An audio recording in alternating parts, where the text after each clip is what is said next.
भगवत गीता के नाम कुछ पल हर सुबह शाम चैनल में यह अनाम आवाज एक बार फिर आप सबों का स्वागत और अभिनंदन करती है।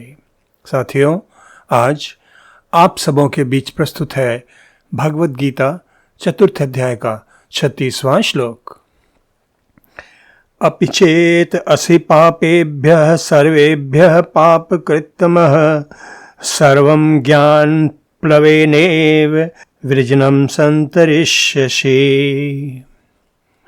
इस श्लोक का सरल शाब्दिक अर्थ इस प्रकार है, यदि तू अन्य सभी पापियों से भी अधिक पाप करने वाला है तो भी तू ज्ञान रूपी नौका द्वारा निसंदेह संपूर्ण पाप समुद्र से भली भांति तर जाएगा।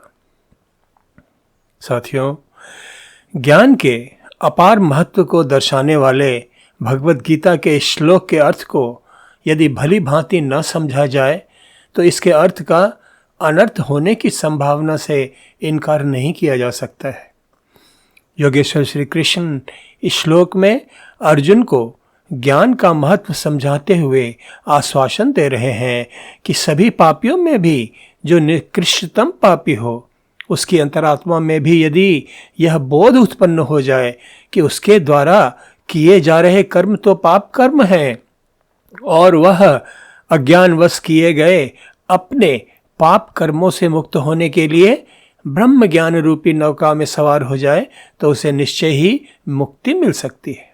साथियों, ज्ञानी जनों ने तो पाप पुण्य की बड़ी सरल परिभाषा देते हुए कहा, अष्टादश पुराणेषु व्यासस्य वचनं द्वय परोपकाराय पुण्याय पापाय परपीडनम। और संत तुलसीदास ने कहा, परहित सरिष धर्म नहीं भाई, पर पीड़ा सम नहीं अधमाई। ब्रह्म विद्या ज्ञान के महत्व को रेखांकित करते हुए मेरे परम आराध्य ब्रह्मज्ञानी सद्गुरु सदाफल देव जी महाराज ने स्वरवेद में कहा, ब्रह्म विद्या चिन्हगी उड़ी, लगी कर्म घर आग, कर्म वासना जर गई, चेतन चेतन जाग। इस दोहे का अर्थ तो बिल्कुल स्पष्ट है, फिर भी थोड़ा विस्तार करते हुए कहना चाहूँगा कि जिस मनुष्य की अंतरात्मा में ब्रह्म विद्या रूपी ज्ञान की चिंगारी उठती है, उस मनुष्य के सभी संचित कर्मों तथा वासनाओं के भंडार जलकर भस्म हो जाते हैं। उसकी अंतरात्मा इस दिव्य ज्ञान की ज्योति से जगमगा उठती है। वह शुभ अशुभ सभी कर्मों के कर्मफल रूपी बंधन से मुक्त हो जाता है। इस प्रकार हम दो ब्रह्मज्ञानियों, योगेश्वर श्री कृष्ण जो तो स्वयं इस ब्रह्म ज्ञान के स्रोत हैं, उद्गम हैं, और सद्गुरु सदाफल देव जी महाराज जिन्होंने 17 वर्षों की कठिन योग साधना द्वारा ईश्वर साक्षात्कार तथा ब्रह्म ज्ञान प्राप्त किया, द्वारा बतलाए गए ज्ञान के महत्व पर विचार कर रहे हैं।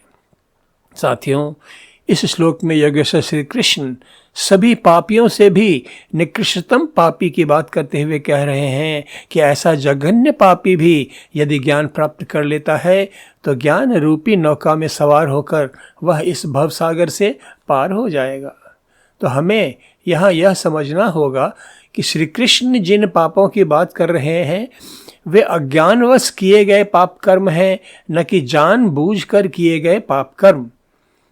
इस श्लोक का इस प्रकार विकृत अर्थ लगाने पर तो मनुष्य स्वच्छंद होकर पाप कर्मों में लिप्त होने लगेगा और संसार में पाप कर्म बढ़ते चले जाएंगे।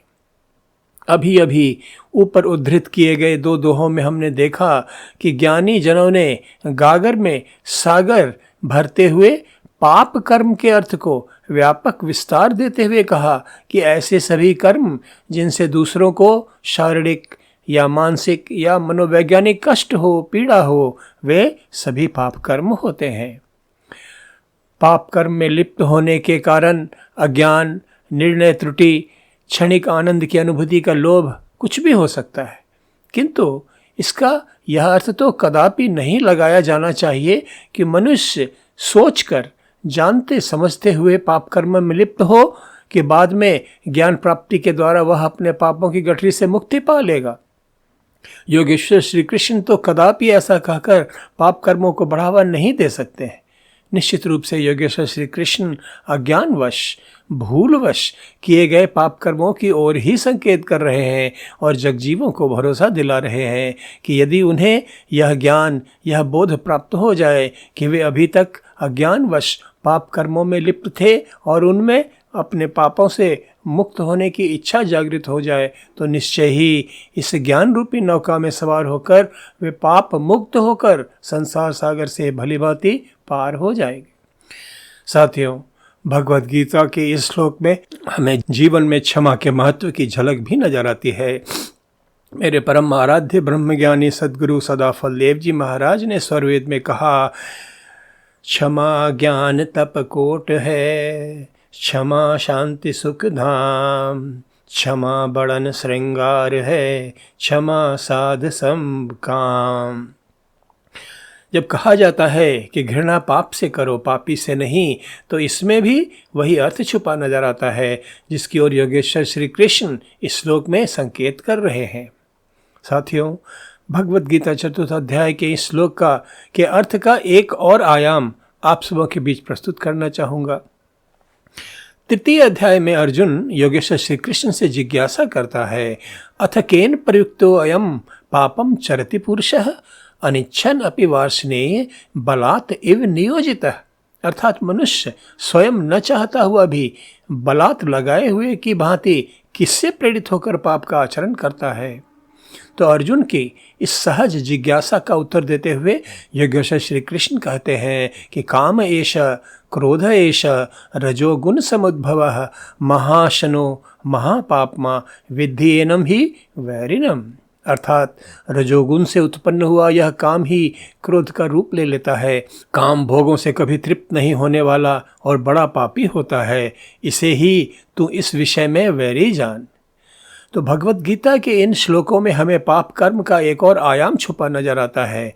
श्री कृष्ण जब कहते हैं कि रजोगुण से उत्पन्न काम तथा क्रोध ही मनुष्य को पाप कर्मों में लिप्त होने के लिए बाध्य करते हैं, तो इससे यह बात भी स्पष्ट हो जाता है कि योगेश्वर श्री कृष्ण जिन पाप कर्मों से मुक्त होने की बात इस श्लोक में कर रहे हैं वे रजोगुण से उत्पन्न होने वाले हैं, जिनसे विवश होकर मनुष्यों के द्वारा पाप कर्म होते हैं।